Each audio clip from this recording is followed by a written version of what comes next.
Welcome back to an episode of the PresPod. I'm Tasha Blackburn, and I've got da-da-da-da. You can tell I've never been on a podcast. Maria Martinez. Yes. Emotional wellness coordinator. Emotional wellness coordinator. And she just said she's never been on a podcast, but at 30 minutes from now, you will no longer be able to say that. I know. So you will have now exciting. been on a podcast. So I'm so glad you would sit down with me today, because I think folks are going to be having this drop into their feed the week of Thanksgiving. Mm-hmm. And it seemed like right as we barrel into these holidays, it might be the time to talk to an emotional wellness coordinator. I think so. Exactly. Sometimes. So I wondered if maybe we could start with, it's been now over a year. You've been out in the community in Fort Smith, in the River Valley, because you kind of go into Van Buren some. And what are some of the themes you're seeing around the emotional wellness needs that you kind of see crop up over and over again in our community, that we should maybe know more about, that is a need that you're seeing? Well, I would say that this year kind of flashed before my eyes. It feels like as soon as I started, it's already been a year, and I'm like, wow, So it's been a lot. It's been a lot of learning and just going around and getting to meet a lot of different people with different needs. So one of the things that I was thinking about that kind of resonated or was a lot of younger people, like between the ages of, I would even say like teens to early, 19, even 21, of just feeling like they need a community. They need somewhere to go, or they feel like their expectations aren't where they wish they could be. And it's kind of like, and a lot of them, and they'll tell you, they'll self-confess, they're on social media a lot. They're using it a lot. So there's a lot of comparison to like other people their same age that are just doing more. Or they seem to give that, that, oh, they're out here doing this, or they're making this much money, or they're doing all these exciting things. And then you look back and you're like, well, I'm not doing any of that. Oh. What do I need? Where am I in this part? Or I can't afford it. And, and the reality kind of hits. So I've had a lot of them kind of get stuck. And then you have kind of parents that want to be like, do something. What can we do? Mm-hmm. What can I do about my, my son or my daughter that needs to do things? Or I know that they need help, but I don't know how to help them. I don't know what to do. What's my next step? So a lot of, even just in what you just said, I'm hearing kind of from teens to young adults, a lot of loneliness, maybe, kind of a lack of community or lack of roots, and feeling rootedness in a community. And also that anxiety that comes with, how people always love to say it, but it's a very real thing, comparing your insides to other people's outsides. Yep. Which is really dangerous. Yes, it is. And not true. Anyway, yeah. So you're seeing a lot of that with younger people. Mm-hmm. Okay. Yep. And then so it's one of those things where it's like, so they think, well, what can I do next? And, we stop, sometimes we talk about, well, what about limiting your social media? Everybody's like, surely not that. Anything but that. Anything. Please, no. How about only vegetables? It's like, I'd rather never. But I got to keep the phone. It's like, I need to have it. So yeah. So it's one of those things where you're like, okay, well then, what, can you recognize what you're watching? So let's give a real good, inventory. Okay, what am I watching? And what are the themes? We talk about, we have that psychoeducation, or is it just tunnel vision where we're only viewing a certain aspect of things? And now my opinion is being formed by this. Am I hearing it other places? Am I just getting stuck in it? Because, for like young girls, we know for sure it's, body image and looking a certain way or having a certain type of relationship or, like even, and they're catchy, right? And they're kind of even interesting. If he's not doing this, he doesn't really love you. And then you're like, oh, I bet he doesn't. Yeah. Yeah. I did. So it's things like that where you're like, okay, I want you to kind of see it objectively outside of that. Before I start, because originally I wasn't going to be like, cold turkey, stop, turn off your, all your devices, because all that does is really make people be like, oh, I'm not coming back. Yeah. I don't want to. If I have to go cold turkey on my social media, then this isn't for me, because I can't. Because I can't. Yeah. And then, because it also, with that being said, there's a lot of other things, like even us being on this, right? Sometimes, the way we can reach people is by social media. Yeah. Or a lot of people find it helpful. They have that connection for it. But just finding a balance for whenever you're on it. Am I on it too long? Is it affecting my mood outside of it? Do I find myself going back to it, even if I could be doing something else? Have I lost my hobbies and my interests because I'm just focusing on other people having hobbies and interests? And who doesn't enjoy watching videos of other people doing fun stuff? Yeah. Well, okay. So some themes you're seeing are kind of loneliness, lack of community, anxiety, that seems to be fairly directly tied to their social media intake and all that comes with that. And also kind of this stuckness almost. I've heard people call it of of the younger generation, which is not very nice, but this idea of like failure to launch. This idea of they're failing to launch into adulthood. But I'm kind of hearing from you, maybe it's not even necessarily a failure. It's almost this stuckness. Yep. Am I hearing that right? Is that those are kind of three things you're seeing? Yep, I would say so. Some just being stuck and not knowing what's the next step. And sometimes you'll have a conversation with the young people and they'll say things like, well, I already know that. I know that's going to help. Well, are you fulfilling it? Are you doing it? Or sometimes you might have the opposite where they don't really want to do any type of change and you have other people around them that are saying, I'm seeing them kind of isolate, go in their room and don't come back out and don't do things. I'm noticing this. And then, you'll talk to the client or the kid or the teen or whatever, and they'll be like, no, I'm fine. They're just all over me. Well, stop nagging me. So exactly. It's like, so it's like finding a balance. Like, what is it we want them to be, or what do you want them to, how can we see it in a middle ground? Well, and I think maybe I should have said this at the beginning. Some of the folks you're working with, a lot of them are minors, right? Because you're doing a lot of work with Hamilton House. That's going to be children. Some work with Kids Kicking Cancer, with Reynolds Cancer House. That's also children. And in both of and Boys Home is a third one, children. And in all three of those cases, really hard stuff with children. And so I would assume, you go to any junior high in town and you're going to see those same three issues, but then you may be seeing it kind of even worse. I would agree. In an already hard situation. I would definitely agree. It's amplified because now you have other added variables to it. And so now if, say you have a kid that he's is isolated, but, he doesn't have a regular home life, or there's a lot of dysfunction, or they don't really have activities, or they can't even afford activities, or they don't have transportation, or there's so many other things to it that is not all that I don't want him, him or her to do something. It's a lot of work also on parents. Who's going to transport I'm working them? 2 jobs. I cannot plan his social calendar. And it's sometimes it's like, and if you're needing something for yourself, and then have the reality, well, now I have to, what about my, my child is like, oh, that becomes overwhelming. Yeah. As a parent, you could have a lot of burnout for everybody. Yeah. So, I know we want to move on to a couple other parts to this, but that makes me think, you do also work with some adults, some of them parents. Are there any themes you're seeing among kind of beyond 22-year-olds, 21, 22-year-olds, in kind of the mental health? Are you seeing anything recurring that you're like, wow, that's starting to look real common?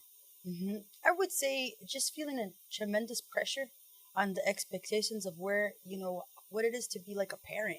All the different hats that you wear. I want to be the best parent, but I have to be, employable so I can work and make money.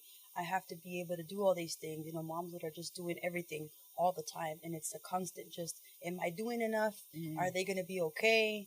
What if they're not okay? Now I'm not okay. Or just feeling like, even a lot of pressure from Christmas where it's like, oh, by comparison, other people are having better Christmas. So what should my Christmas be like? Well, what if I can't afford it? Or, what's going to happen next? Or just the uncertainty of like, what's my next step? How can I make this better for everybody? Or just always having to, as a mom, always having to be on, like just being always, extra nice, dressed nice, doing all these extra things, kind of bringing the magic back to Christmas, really, or having it, I guess. Yeah. Feel a lot of pressure to do that. Was it, I don't know if it was you and I talking or if my own daughter showed it to me, but there was this, I guess, a social media influencer, whatever. I try to not follow any of this stuff because I do value my own emotional health, and she simply showed what she packs in her daughter's lunch every day. Have you seen this video? I mean, it's enough for a Mount Everest expedition. First of all, it was, 82 things. And part of it was like this little bento box of all the compartments. And I carved the carrot to look like a rose. I mean, I'm not kidding you, And I think it was my daughter who showed it to me. And her lunch every day, and has been for years, because I make her make it. I'm not making her lunch, is a peanut butter sandwich and a bag of chips. And she puts peanut butter on bread, puts it in a container, and she grabs a bag of chips out of the door. And so she's just giving me this look as she's showing me this video of like mother of the century, who's whatever. And I feel like I'm in an emotionally healthy place, probably because I'm not watching all of these things, where I was like, girl, not happening, or whatever. But to feel the pressure of that, and I feel like we're about to enter a season where it's like the bento box lunch for a month. Yep. The kids are going to start talking about what they're going to ask for Christmas. Yes. So your kid hears that. They're going to go back to school after Christmas and hear what everybody got. They're going to come flashing across their screens and their TV screens what's on sale for Christmas. It's a lot. It is a lot. And then sometimes even added barriers to that, you have, people that are not going to have the same Christmas as they had before. Maybe there's not married kids around. Maybe there's a death, and I'm thinking about that, or it's just not the Christmas that it used to be. So then you have, now it's like, or maybe you don't have that same, amount of family that gather together. Mm-hmm. So it's just me and, my dog or something. And so it's like, oh, now I feel like this is terrible, and you start that process again where you're watching other people do things that seem more interesting or more exciting. And then you kind of get stuck in that same feeling of I'm stagnant. I'm not doing anything, or nothing's really happening for me. Yeah, it's a hard thing. And I guess a thought I would have is, depending on the age of your kid, we can always, things have to be developmentally appropriate. I mean, they don't have to be. You could just horrify your children, and it could be a sticky memory that they never can get rid of. But anyway, on our best days, we'd like it to be kind of developmentally appropriate. So when they're really little, it's not like you sit them down and say, money's tight this year. I know you're 4, but you should know that. Right. I mean, not necessarily, but at some point, even children as they age, bring them into this. I don't know if that hurts or helps to sort of say, hey, I just want to be honest with you about how this family is going to work this Christmas, what we're going to do. I would think about thinking in ways where it's like we do activities together. Mm-hmm. Maybe, I won't remember what I got, unless it was something really awesome, I suppose.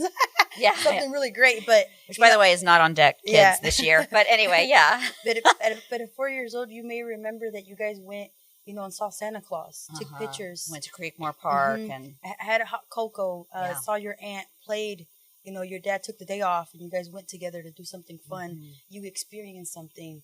You all wore matching shirts, if that, or just the same color. Who knows? Things like that that don't have to be, with a price tag. Things that just bring back a memory. Maybe a song. Maybe you just danced in the kitchen with your favorite music. Things that don't have to cost a lot of money. Mm-hmm. And, just remembering, it's we're together.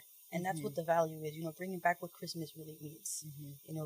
And maybe together. If that's at 4, that's at 14, that's at 24, that's at 44. Mm-hmm. It doesn't matter what age your kid is really on that. It's like, this is what is what we do. This is what we do. Yeah. And, yep.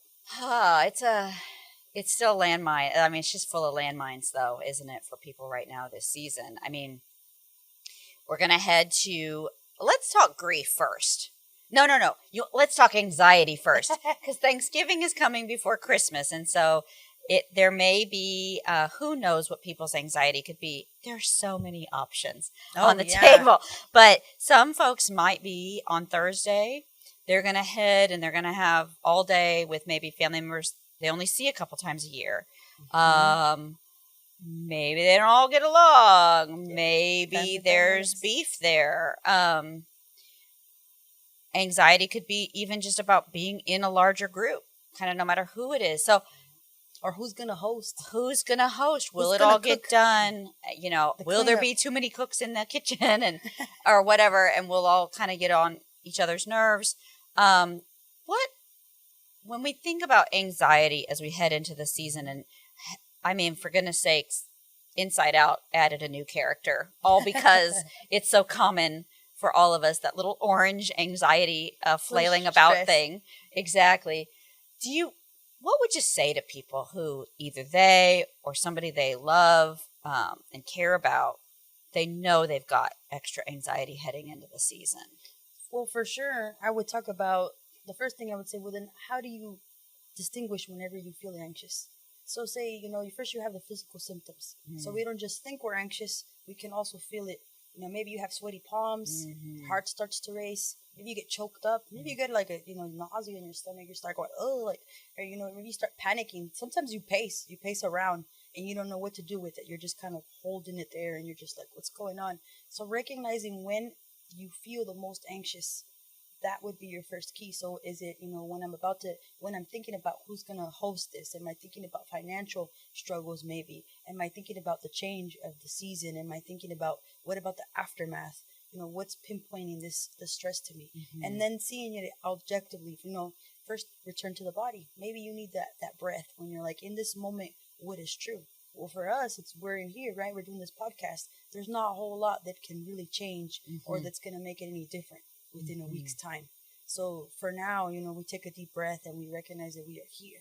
And I'm in this moment. There's nothing. Kind of literally plant yourself in this space and time. In this space of time, taking a deep breath, returning to the body. They tell you to drink a cold water and just kind of refresh. And sometimes putting cold water on your forehead and behind your neck. Sometimes even holding ice. So those are things that is like really immediate. Yeah, it can really kind of like put you back. And it will even kind of maybe like switch the train track. Yep. And then you can interesting. And you can even start thinking about the thoughts, but not as a person, as my thoughts, maybe outside of you. They always talk about clouds, or even they say leaves. You can do whatever you want. I've heard balloons. Balloons. Like there are balloons you're holding, and you're like, oh, look at that panic. Isn't that interesting? It's true. And just kind of letting it flow, and then reminding yourself, like, if I did have a panic, if there's a pattern to the panic, that I'm always stressed around the same time because of X, Y, and Z. What happened last year? Was I able to get through it? Is my window of tolerance getting bigger?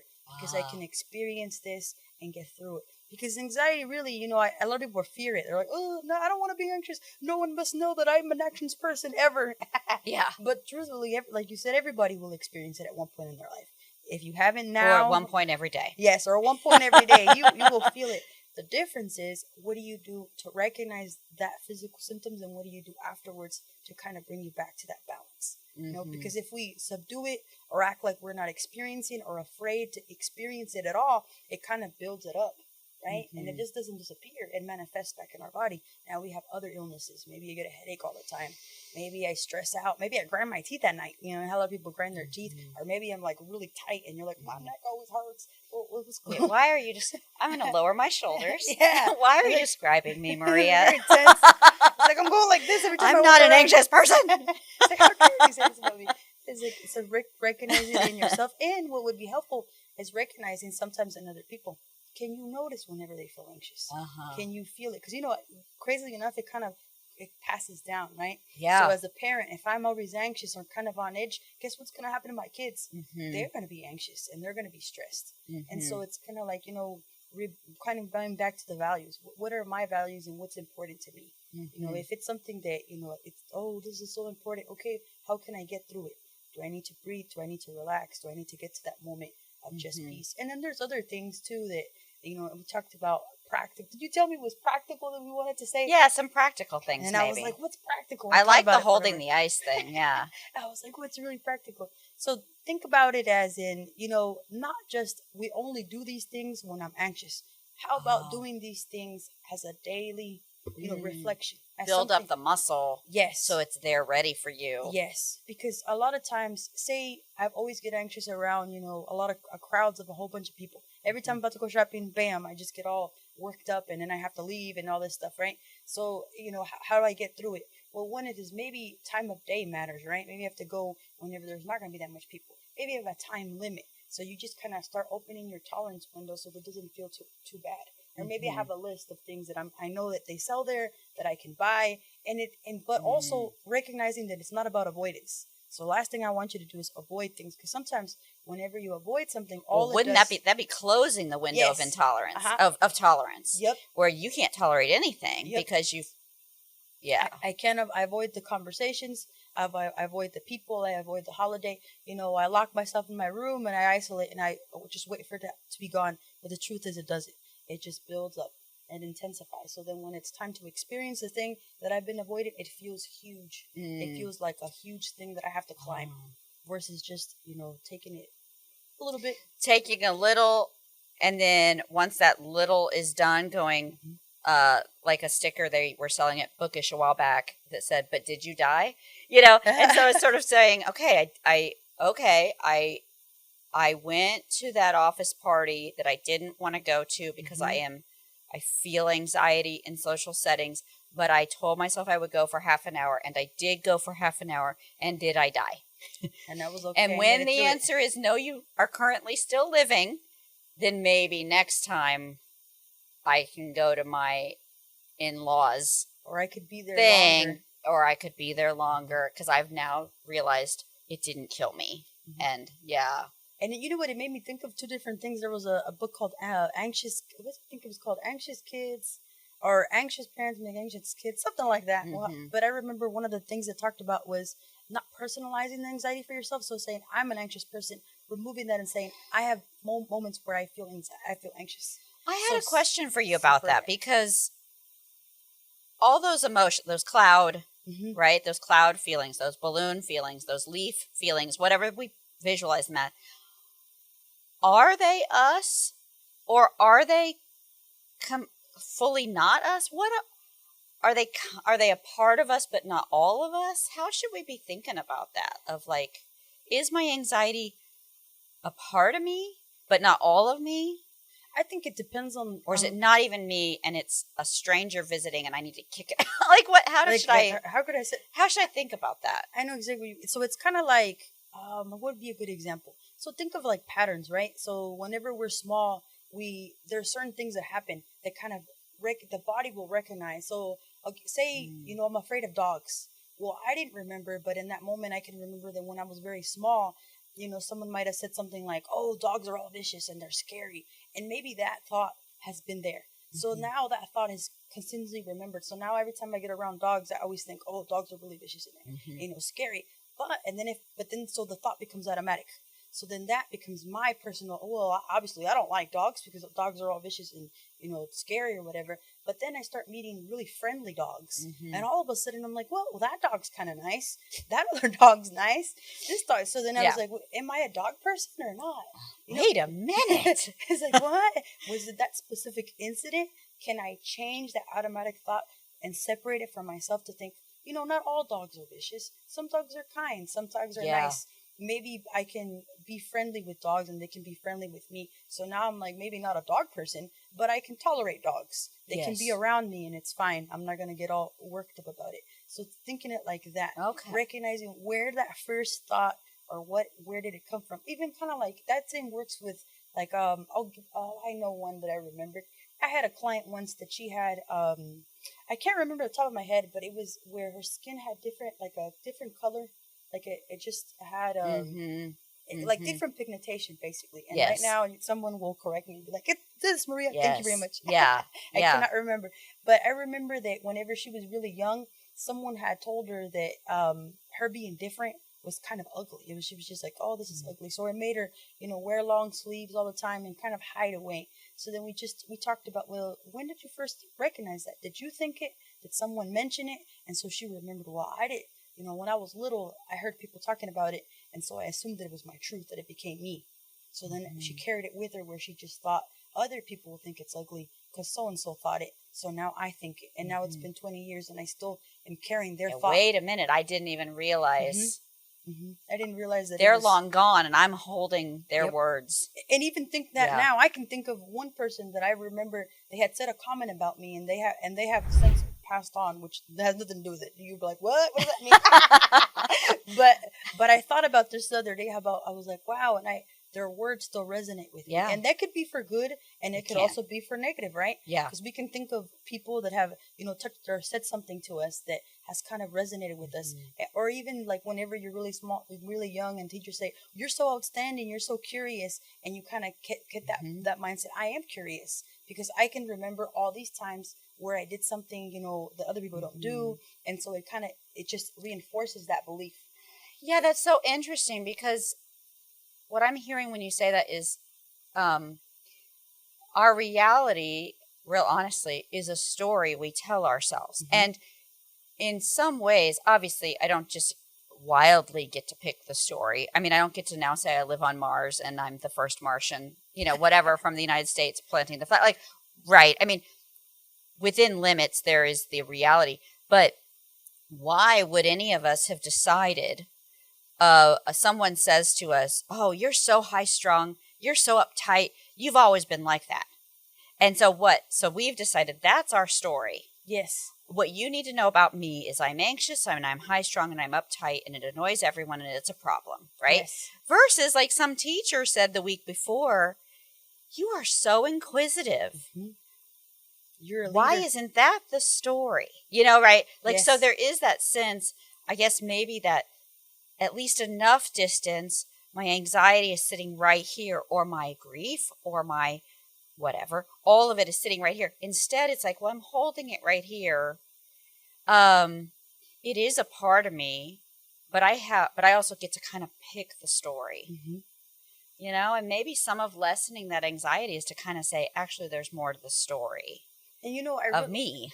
And I really like that how you use the word story, because think of even like healing practices for like thousands of years. Stories were told of who we are as a people, what we faced, the resiliency of people. So stories are just most of the Old Testament is like one Yes. long healing practice of a story of like, it's been real hard. We have a few things, stories to tell about it. And it's about that. And I really like hearing it, because it's like a lot of times when people have that anxiety or they have that grief, they feel alone. They feel isolated. No one is experiencing what I'm experiencing. I see these happy faces and they don't understand me. They don't know where I'm coming from. So then when you hear stories, you see other people have, maybe they haven't walked in my shoes, but they've experienced the feeling that I'm feeling. They recognize that intensity.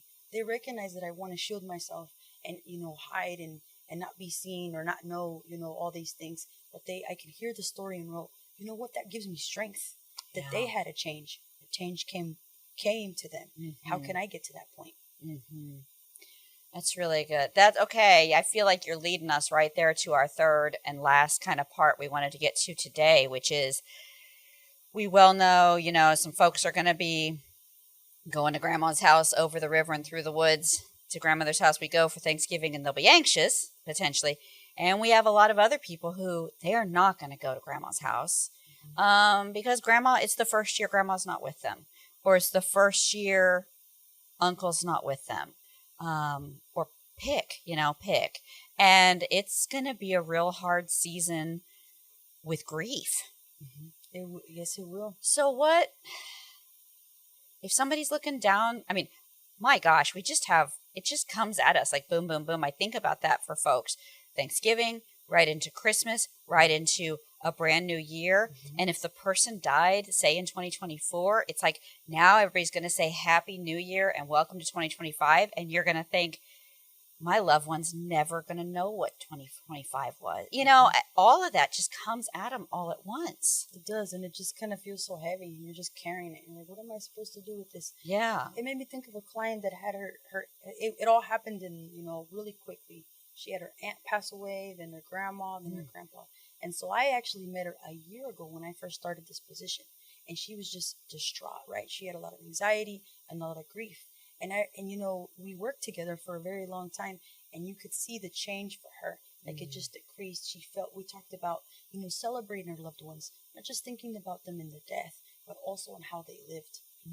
I'm going to live in their memory, in their legacy, and all their things that brought me happiness. So we talked about all the good things. Because sometimes what happens is that whenever someone passes away, we want people to be like, okay, it happened 3 weeks ago, so that's it. But all right, done. Yeah, and it's not. No, grief has no limit. It has no timeline. You can experience it within a year that it passed. You can experience it 5, 20 years. It doesn't matter, because your loved one lived, and they should be remembered. And it's someone that, that love should be cherished. Grief is love, like they say. And then so what ended up happening is she did so well, after maybe during the summer, she was like, I feel so much better that I feel like, we're ready to kind of, finish this, this relationship up. I said, that's great. That's good to hear. So then what ended up happening is around this same time last year, she came to see me and she called me and she was just distraught. She said, Maria, what's going on with me? It had spiked. Here I am again, what I was experiencing then. So we split at a lesser, because she recognized this time when she was experiencing, she was able to come out of all that anxiety and stress that she was feeling, because she recognized the physical symptoms and recognized that, oh, okay, I'm going to reach out for people. I need support. I need community. So then whenever she reached to me, we went over, the notes from that time to now. And it was just like a light bulb went up. And she's like, oh my gosh, even though I didn't remember the dates, you bringing that back up is like my body remembered that I was experiencing this at that point. And it brought her a lot of relief of just saying, she's like, okay. Yeah. Actually, this isn't as chaotic as it feels. It's not as overwhelming as it feels. We can look back and see a pattern. Yep. And pattern sort of means something I can live through, maybe, or, yeah. And a lot of times, when we think of even like depression, you want to treat it like the flu. I want to lock myself in my house. No one knows until I heal and I'm going to come out a new person. But the reality is that you need people. You need support. You need to find good people that are going to fill you up and bring you, that closeness, those kind words. In experience, sometimes we want to experience sadness. We want to put it away or lock it up. And there's so many, just think of like a web of feelings when it comes to grief. It's not just sadness. There's also the denial of it. There's anger. There's resentment. Maybe things didn't end the way we wish. Maybe it wasn't a closure thing. Maybe it was sudden. Maybe it was something where, I'm equally happy that they were in my life, but also angry. Maybe there's a lot of things unsaid. So it's kind of like releasing and recognizing those emotions and spreading them out and say, okay, what do I want to work with first? What, first you recognize the self and come back to me. How am I doing? Am I reaching out to the people? Am I bringing peace to myself? Am I being able to, find people that want to listen, that want to hear you say and talk about the person that you love, or not, and even the good stuff, even the bad stuff. Sometimes we only want to hear, oh, what was the best thing that happened? What was the worst? We're full people with full lives. They were a real person, not a cardboard cutout. Yep. Yeah. There's a lot of things. Well, and I think so often too, and because when I work with folks, even around the funerals, is to not feel like you're a monster when the feelings are complicated. Yes. I think there can be a lot of shame around sort of, I know people always want to tell me the best, which is fine. Hey, I'll take it. But I can usually tell in the silences and in what is not said, if there were some things that were really hard, like, hey, actually, and sometimes people will be really blunt. Hey, actually, I'm going to do what I can to honor him in this time, but he was not a great dad and it's complicated, basically, or whatever. And some people can navigate that and have pre-navigated it because it's been so hard or whatever. And then others, I think, feel so much guilt around it or shame, or like they shouldn't say that out loud because we don't speak ill of the dead, right? We even have that phrase. Yes. But it's okay. Grief may be complicated and you aren't a monster. It made me think of, I have a client that's, so they have one parent that's passed and the other parent is just not there. Pretty much, I will be honest with you, they abandoned them and they've kind of done their own thing and they've come in and out of their life.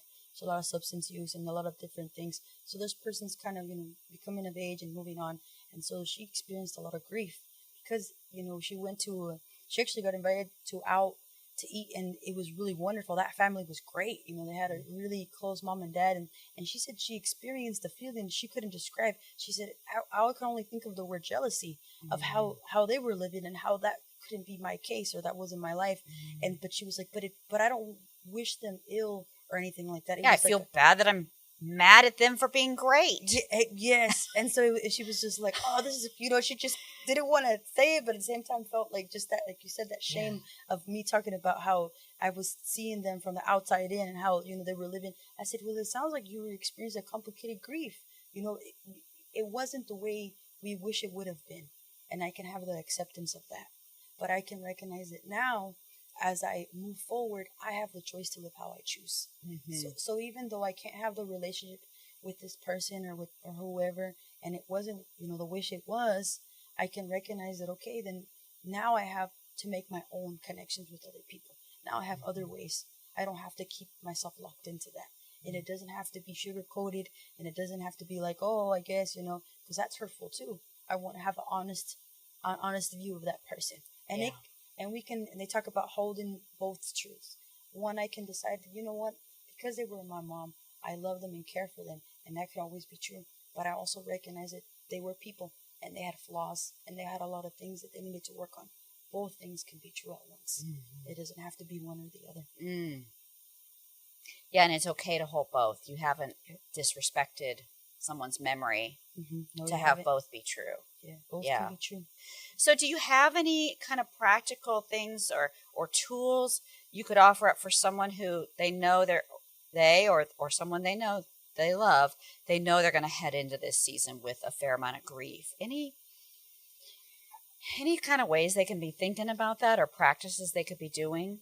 I think sometimes I feel like for each person, it's what they choose, how they would like to experience the grief. Sometimes some people like to have like a remembrance. Maybe they like to have their picture out. Maybe they want to write them a story or a great memory. Maybe they just want to watch their videos and experience their laugh, or to have a family, celebration of their life and laugh together. Or maybe they want to be together and cry and just be sad because it's, how I want to be. It all just depends on how you want to experience it. But one thing for sure is don't keep it to yourself and don't act like it's not happening or you're not experiencing the sadness. Recognize the feelings as they come and be like, okay, I can experience this, I can endure this, but I can get through it. It won't last forever.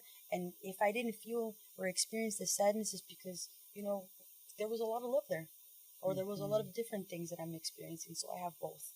I can experience the sadness, I can experience the joy, but it doesn't have to be. Sometimes even having like a time, like, okay, well, where maybe I'm going to feel this way for a certain amount of time, taking a break after this. We are scheduling.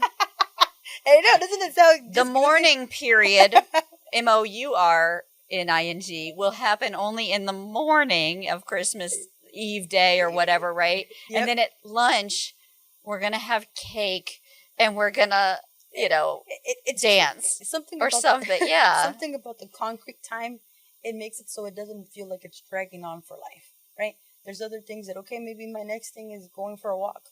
Maybe I gotta take a shower. Maybe you have to focus on self-care. Maybe the best way for me is to go to work and talk to people there.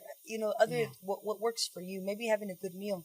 Maybe it's something that I don't normally do that I can feel like I can get through this. But I don't think scheduling could be wrong just because you don't want to drag on forever. Because, we're really good at dragging on our sad feelings. Yeah, if you want them.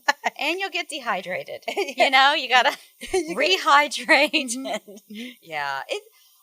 And we're laughing because, hello, sometimes laughing's the response, because you can only be, crying can only, be the response so many times out of 10. I wonder too, and I wonder this about my own life sometimes of, most families have at least one or two things they're sort of used to doing, even if it's not like a big, big tradition, but, oh, we always did this with grandma or whatever. And I think that can be good to try to keep up that tradition, but probably everybody needs to kind of remind each other on the front end to think that we can recreate this. It doesn't have to be recreated. Yeah. I mean, this may plummet you into the pit of despair. If you think, well, if I just do everything right and I make everything she would have made and whatever, then it'll all feel the same way or whatever. Well, no, there's constant change. It doesn't have to be the same. It could be something new, something different. what it is just like bringing back a little bit of joy or even a mix of sadness, whatever it needs to be, but it doesn't have to be the exact same. It can't be. And it won't can't be. Yeah. It just won't. And the understanding and having the acceptance of that is okay. It doesn't have to be how it was, because nothing is. People will constantly change. We will constantly be changing. It's just the way it is. And it's not the worst. Sometimes change is good. We're afraid of it because we're like, what's it going to be like? It's going to be scary. But it doesn't necessarily have to be. It's a good thing to, add different things. So be honest, especially with those you trust the most and who are going through at least a version of it with you. Be honest about that. Don't just put on the happy face and act like you're over it. Nothing to get over here, right? I mean, you just walk it. And then be aware that it's all going to change. And that's true in every single family situation this year. Some are a real stark change and real obvious, but in all of our gatherings this year, there will be some form of change. And it made me think of and I have this, you're going to be like, why are you looking at it? I have I saw this quote recently I read it in a book. I think it was called The Myth of Resiliency. It just talked about, different aspects, but it had this really nice part to it. Let me see if I can find it. So it says, our hearts can be both aching and full. Life is fluid. Change is constant. We adapt. We are built to know terrible pain and yet make memories of future pleasures. Our adapting has to, in the words of poet Georgina Herrera, be grounded in the belief in the fleetness of terrible and the permanence of kind. The terrible will be fleeting and kindness will stay, will remain. There's no better way to end the time together, Maria. I'm so glad. Maria, it was very kind. I told Maria, I said, we're heading into the holidays. Everybody's going to be freaking out. Can we podcast together? And you said yes, and so I really appreciate it. I hope this is helpful to folks. I hope so, too. Exactly. Well, happy Thanksgiving, Maria. Happy Thanksgiving to you guys. I hope it's great. All right, everybody. Like the podcast if you would like. We'd love for you to follow it and tell other people about it. And I'll say other social media words that I don't know what they mean. So have a wonderful set of holidays. And we'll be back again soon. See you. Peace.